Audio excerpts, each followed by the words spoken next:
کہ جو لوگ بھی مذہب کے مخالف ہیں نا، مخالف، ان کے جتنے بھی دلائل ہیں اسلام کے خلاف، اللہ کے وجود کے خلاف، محمد صلی اللہ علیہ وسلم کی نبوت کے خلاف. ابھی دیکھو حضرت اقدس حضرت مفتی تقی عثمانی صاحب دامت برکاتہم العالیہ پر جب قاتلانہ حملہ ہوا، اللہ نے بچایا آپ کو. تو مجھے ایک صاحب بتا رہے تھے کہ جو ایتھیسٹ قسم کے لوگ ہیں، مذہب مخالف لوگ ہیں، انہوں نے اس پر بھی مذاق اڑایا ہے. کسی نے یہ کمنٹ کر دیے یا کوئی پوسٹ چلا دی کہ وہ فرشتوں نے ان کی گولی، یعنی فرشتوں نے وہ گولی دائیں بائیں کر دی. حالانکہ حضرت مفتی تقی عثمانی صاحب نے ایسا کوئی بیان نہیں دیا کہ فرشتوں نے جو گولی آ رہی تھی وہ ادھر ادھر لے گئے. کسی نے کر دیا ہوگا کہ بھائی میرا خیال ہے یہ گولی کس نے دائیں بائیں کر دی؟ فرشتوں نے. اس پہ جو اسلام مخالف لوگ ہیں ان کو مذاق اڑانے کا گویا موقع مل گیا کہ کیا فرشتے، ہاں فرشتوں نے یوں کر دیا ہوگا، فرشتوں نے یوں کر دیا ہوگا. حالانکہ فرشتے کر سکتے ہیں، یہ کوئی عقل کے خلاف نہیں ہے. وہ جو مذاق اڑا رہے ہیں، میں نہیں کہہ رہا کہ یہ فرشتوں نے کیا ہے، مجھے نہیں پتا، جو بھی ہوا ہے بس بچ گئے. اتفاقی طور پہ بھی بچت ہو سکتی ہے، خاص اللہ کی مدد بھی ہو سکتی ہے. جب اچھے پہلو پر اس کو پھیرنا ممکن ہے تو اتفاقی واقعہ کیوں قرار دے انسان؟ یہ بولے بھائی بہت بڑے بزرگ تھے، عالم تھے، تو اللہ نے بچا لیا، دعائیں کام آ گئیں. تو اب چونکہ کسی نے فرشتوں کا بھی ذکر کر دیا تو لبرل جو لوگ ہیں جو اللہ کو نہیں مانتے، ان کو مذاق اڑانے کا گویا کہ ایک موقع مل گیا. انہوں نے کہا ہاں فرشتوں نے، فرشتے، یہ بس یعنی ان کا مقصد ہے کہ یہ مولویوں نے نا لوگوں کو فرشتوں، جن، چڑیل، بھوتوں کے چکر میں ڈالا ہوا ہے. حالانکہ فرشتے کا کسی چیز کو دائیں یا بائیں کر دینا یہ عقل سے بعید، یہ عقل کے خلاف نہیں ہے. یہ لوگ اس بیس پہ ان باتوں کا مذاق اڑاتے ہیں. یہاں تو ہم نہیں کہہ سکتے فرشتوں نے کیا ہے، لیکن بہت سی جگہوں پہ قرآن و سنت سے ثابت ہے کہ فرشتے انسان کی مدد کرتے ہیں. بہت سی جگہوں پہ ثابت ہے، اور کی ہے فرشتوں نے. یہ مشاہدات پر مبنی ایک حقیقت ہے. جب صدر ضیاء کے دور میں رشیا کے خلاف افغانستان میں جہاد ہو رہا تھا، بہت سے لوگوں نے فرشتوں کو اپنی آنکھوں سے اترتے ہوئے دیکھا ہے انسان کی مدد کے لیے. آپ کو ایک چیز نظر نہیں آ رہی تو آپ بولو بھائی مجھے سمجھ میں نہیں آ رہی. آپ انکار کس بیس پہ کرتے ہو؟ آپ کہتے ہو کہ میری تحقیق سے یہ کیا ہے. ہر چیز میں ٹانگ اڑانا، بولو بھائی یہ اچھا کام تھوڑی ہوتا ہے. ہر چیز میں آپ ٹانگ اڑاؤ کہ جو چیز آپ کی سمجھ میں نہیں آ رہی تو اس کا مطلب وہ ہے ہی نہیں. آپ مجھ پہ اعتراض کر سکتے ہیں کہ مفتی صاحب آپ بھی تو بہت سی چیزوں میں کہتے ہو، جیسے روحانی عاملوں کے بارے میں ہیں بھائی، کہ یہ ہماری سمجھ میں نہیں آ رہی. تو آپ اس فیلڈ میں ماہر نہیں ہو تو آپ کی بھی سمجھ میں نہیں آ رہی، تو آپ کو ان کی فیلڈ میں ٹانگ اڑانے کی بولو بھائی کیا ضرورت؟ اس کا جواب یہ ہے کہ جو چیز سمجھ میں نہیں آ رہی، اگر اس کے برحق ہونے کی کوئی اور دلیل ہے، کوئی اور دلیل اس کے برحق ہونے کی قائم ہو گئی ہے، تو پھر ضروری نہیں کہ وہ آپ کی سمجھ میں آئے تو ہم ایمان لائیں. ہم اس کو کسی اور دلیل سے ایمان لا رہے ہیں. فرشتے ہماری بھی سمجھ میں نہیں آتے، لیکن ان کے برحق ہونے کی ایک دلیل ہے قرآن و سنت، جو ہماری سمجھ میں آتا ہے. بہت مشکل، وہ سمجھ میں آتا ہے کہ وہ غلط نہیں کہتے، وہ غلط، اس کے برحق ہونے کی دلیل قائم ہو چکی. دیکھو ایک مثال دیتا ہوں. آپ ڈاکٹر کے پاس گئے، آپ کو مسلسل کھانسی ہے، کچھ علامتیں دیکھ کے ڈاکٹر نے کہا کہ آپ کو ٹی بی ہے. اب چونکہ یہ آپ کی فیلڈ نہیں ہے تو آپ کی سمجھ میں نہیں آئی، مگر پھر بھی آپ ٹیسٹ کرواؤ گے، علاج کرواؤ گے. لوگ کہیں گے تمہیں سمجھ میں آ گیا کہ ٹی بی ہے. آپ کہو گے بھائی مجھے تو سمجھ میں نہیں آ رہا، لیکن جس ڈاکٹر نے مجھے کہا ہے وہ ڈاکٹر مجھے سمجھ میں آ رہا ہے کہ وہ ڈاکٹر ہے، اس کا ڈاکٹر ہونا دلیل سے کیا ہے، ثابت ہے. تو اب میری سمجھ میں نہیں آئے گا تو بھی میں مانوں گا کیونکہ دلیل اس کے برحق ہونے پر قائم ہو چکی ہے. تو روحانی علاج والے جو کچھ کر رہے ہیں نا لوگوں کو بیوقوف بنانے کے لیے, یہ میری سمجھ میں نہیں آتا, لیکن کسی کی بھی سمجھ میں نہیں آتا. صحیح ہے نا, خود ان کی اپنی بھی سمجھ میں نہیں آتا. ان کے پاس جب بیٹھ جاؤ نا, ان سے کچھ کراس کوشچن پوچھو تو ان کی بھی سمجھ میں نہیں آتا.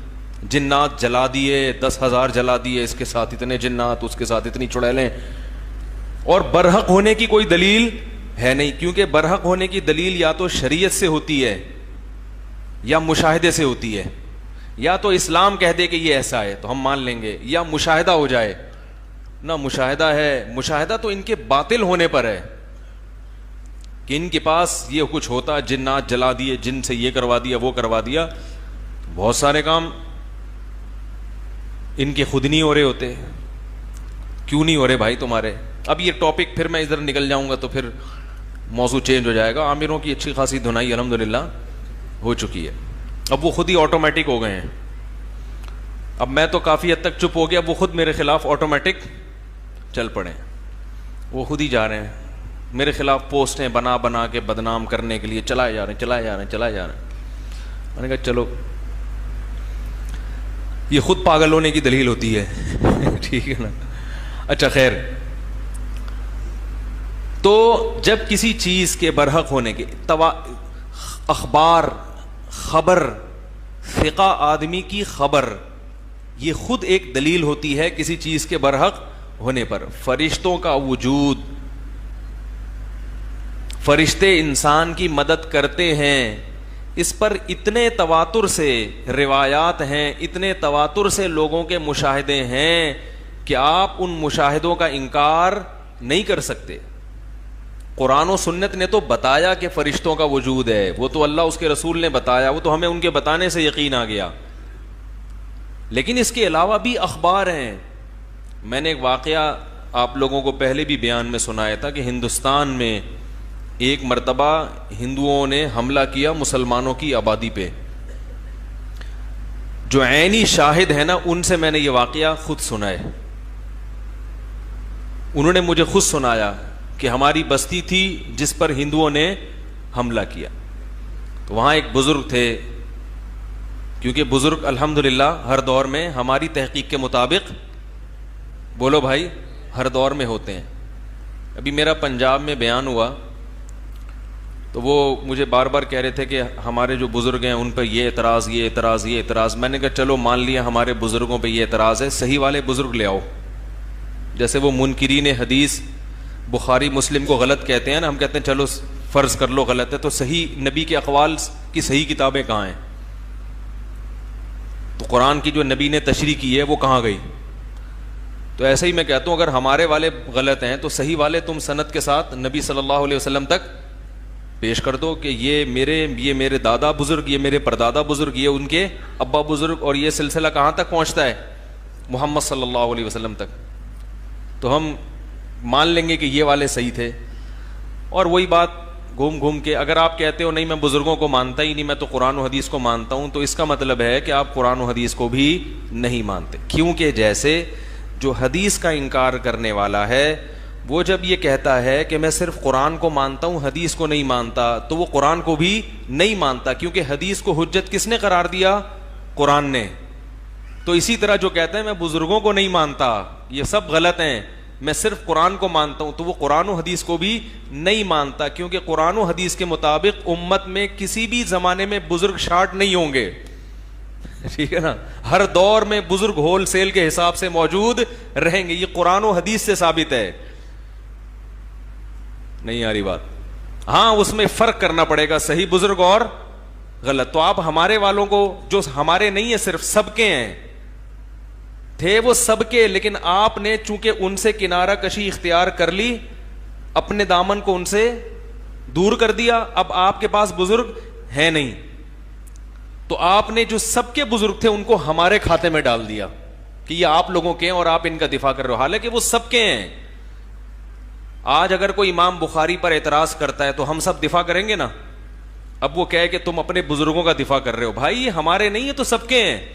کہ نہیں تمہارے ہیں ہمارے نہیں ہیں, تو ہم کہیں گے تھے تمہارے بھی, تم نے خام خام اپنے آپ کو ان سے برات کا اعلان کر دیا ہے, تو سب کے ہیں. تو ہندوستان میں, بر صغیر میں, عرب میں, پوری دنیا میں جہاں بھی کوئی اللہ والا آیا ہے جس نے دین کے لیے محنت کی ہے, وہ ہم سب کا کیا ہے, بزرگ ہے. ہم سب کے ذمہ ہے اس کا دفاع کرنا, اور اگر اس سے کوئی غلطی ہوئی ہے جو کہ ہو سکتی ہے تو اس غلطی میں اس کو فالو نہ کرنا. سمجھ میں آ رہی ہے بات؟ غلطی میں بھی اس کو فالو کریں گے تو یہ شخصیت پرستی ہے جو اسلام میں جائز نہیں ہے. خیر, تو یہ جو فرشتوں کا, وہ مجھے بتا رہے تھے کہ ایک بزرگ تھے, اب وہ چونکہ بزرگ دیوبند سے پڑھے ہوئے تھے تو میری کمبختی کے میں دیوبند کا نام لے رہا ہوں, ٹھیک ہے نا, پڑھے ہوئے وہاں سے تھے, مجبوری ہے. وہ لوگ کہتے ہیں مسلک کی باتیں کر رہے ہیں, میں مسلک کی بات نہیں کر رہا, وہ اتفاق کی واقعہ ہے کہ وہ کہاں سے پڑھے ہوئے تھے, دیوبند سے, ٹھیک ہے نا. تو وہ ان جنہوں نے مجھے یہ واقعہ سنایا نا, ان کا تعلق تھا تبلیغی جماعت سے ہمارے محلے میں. بہت نیک آدمی تھے, میں ان کو دیکھتا تھا ہر وقت نماز میں, تہجد میں, اور بڑے اللہ والے آدمی تھے. تو میری ان سے گپ شپ تھی, تو انہوں نے بتایا کہ حملہ کرنے کے لیے آئے, یہ مسلمان بہت کمزور تھے, ہوتا نا بلوا, پہلے بہت ہوتا تھا بلوا ہندوستان میں. کہہ رہے کمزور تھے, کچھ بھی نہیں تھا. کہہ رہے میں نے ان بزرگ کو دیکھا, وہ گھر کی چھت پہ کھڑے ہوئے اور اللہ سے گڑ گڑا کے دعا مانگنا شروع کی انہوں نے.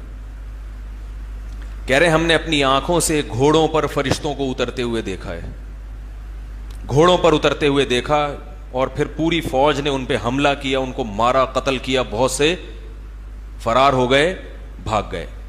یہ میں نے اپنے کانوں سے ان بزرگ سے براہ راست سنا ہے, اور مجھے یقین ہے کہ وہ جھوٹ بولنے والے نہیں ہیں. تو یہ مدد فرشتوں کی, یہ مشاہدے پر مبنی, آپ کا مشاہدہ نہیں ہے تو آپ مذاق اڑاؤ, آپ کہو یہ ڈرامے بازی ہے, ٹھیک ہے, چلو یہ مشاہدہ غلط ہو سکتا ہے, لیکن جیسے یاد رکھو ایک شخص کے سچے ہونے پر جب دلیل قائم ہو جائے تو اس کی خبر کو سچا مانا جاتا ہے. حالانکہ جج نے خود وہ واقعہ اپنی آنکھوں سے نہیں دیکھا ہوتا, لیکن جج پابند ہے کہ جب گواہوں کا سچا ہونا ثابت ہو جائے تو آپ ان کی گواہی کے مطابق فیصلہ کرنے پر مجبور ہیں, حالانکہ اس میں کسی کا نقصان بھی ہو رہا ہے. تو یہ کیا بات ہے کہ جب ایک شخص کا سچا ہونا دلیل سے ثابت ہو گیا, اور وہ کوئی ایسی بات بھی نہیں کر رہا جو عقل کے خلاف ہے, وہ عقل سے بالا تر بات کر رہا ہے, آپ کی عقل کی پہنچ نہیں ہے وہاں تک. اگر وہ عقل کے خلاف بات کرتا تو جھٹلاتے آپ. ایک ہوتا ہے ما وراء العقل, عقل کی وہاں تک پہنچ نہیں ہے, اور ایک ہے عقل کے خلاف. کوئی یہ کہتا ہے کہ 2 اور 2 5 ہوتے ہیں, تو یہ ما وراء العقل نہیں ہے, یہ عقل کے خلاف ہے. ساری دنیا بھی جمع ہو کر کہہ دے کہ 2 اور 2 5 ہیں تو وہ دنیا کو بیوقوف کہا جائے گا, غلط کہا جائے گا, کیونکہ یہ ہماری عقل کے دائرے میں یہ چیز آتی ہے کہ بھئی 2 کو 2 سے ملایا جائے تو 4 جواب آئے گا, 5 نہیں آئے گا. یہ عقل کے خلاف ہے. اور ایک چیز ہے, ایسی چیز ہے کہ ہماری عقل وہاں تک پہنچ ہی نہیں پاتی, کیونکہ وہ ہم مادی زندگی دیکھی ہم نے. ہم جو چیز دیکھتے ہیں, جہاں تک ہمارے دماغ کی پہنچ ہے وہ ہماری ریسرچ میں آئے گی. بہت ساری چیزیں ایسی ہیں دنیا میں جو ہماری لیبارٹری میں ٹیسٹ نہیں ہو سکتی. ہم تو ایک حد تک جا سکتے ہیں, ہماری دیکھنے کی صلاحیت محدود ہے یا نہیں ہے. اب کہ چونکہ مجھے نظر نہیں آ رہا, وہاں تک میں دیکھ رہا ہوں, اس سے آگے مجھے نظر نہیں آ رہا, تو جو چیز نظر نہیں آ رہی وہ ہے ہی نہیں. ہم کہیں گے بھائی تیری نظر وہاں تک ہے, اس سے آگے آپ نہ کسی چیز کے ہونے کا فیصلہ کر سکتے ہیں, نہ کسی چیز کے نہ ہونے کا فیصلہ کر سکتے ہیں. میں کہوں چونکہ مجھے سنائی نہیں دے رہا کہ امریکہ میں اس وقت میرے ماموں یا میری خالہ کس سے بات کر رہے ہیں, اس کا مطلب وہ چپ بیٹھے ہوئے ہیں. تو لوگ کہیں گے بھائی تم یہاں تو اندازہ لگا سکتے ہو کہ کون کس سے بات کر رہا ہے, امریکہ میں تمہارے چاچے ماموں خالہ پھپھو کس وقت بات کر رہے ہیں اس کا تم فیصلہ نہیں کر سکتے, کیونکہ تمہارے کانوں کی سماعت وہاں تک نہیں ہے. تم نہ یہ فیصلہ کر سکتے ہو کہ وہ کسی سے بات کر رہے ہیں, نہ یہ فیصلہ کر سکتے ہو کہ نہیں. آپ کہو گے یہ میری کانوں کی سماعت کے دائرے سے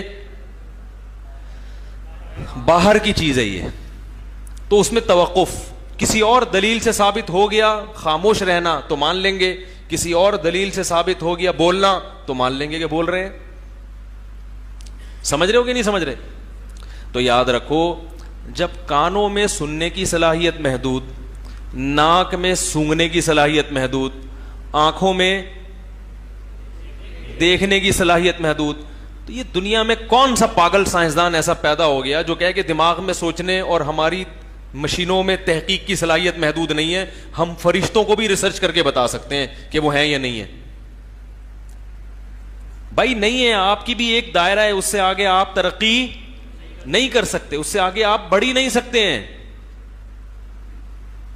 تو اس سے آگے آپ سائنس کی دنیا میں بات ہی نہیں کر سکتے کہ یہ ہے یا نہیں. لہذا وہ آپ کا ٹاپک ہی نہیں ہے کہ آپ کہیں کہ میری عقل میں فرشتے نہیں آ رہے, کسی لیبارٹری میں نہیں ہے. یہی مذاق اڑایا فیس بک پہ لوگوں نے. کون سی لیبارٹری ہے جس نے آج تک کسی فرشتے کو ٹریس کیا ہو؟ یہ فرشتہ نیوٹن کی سمجھ میں کیوں نہیں آیا؟ ایڈیسن نے بلب ایجاد کر لیا, فرشتہ کیوں نہیں نظر آیا؟ ابے بھائی ایڈیسن, وہ کیا نام تھا اس کا, ایڈیسن ہی تھا نا, وہ بلب کو ایجاد کر کے آپ یہ کیوں نہیں کہ اس کو موبائل فون کیوں نہیں سمجھ میں آیا ایڈیسن کے؟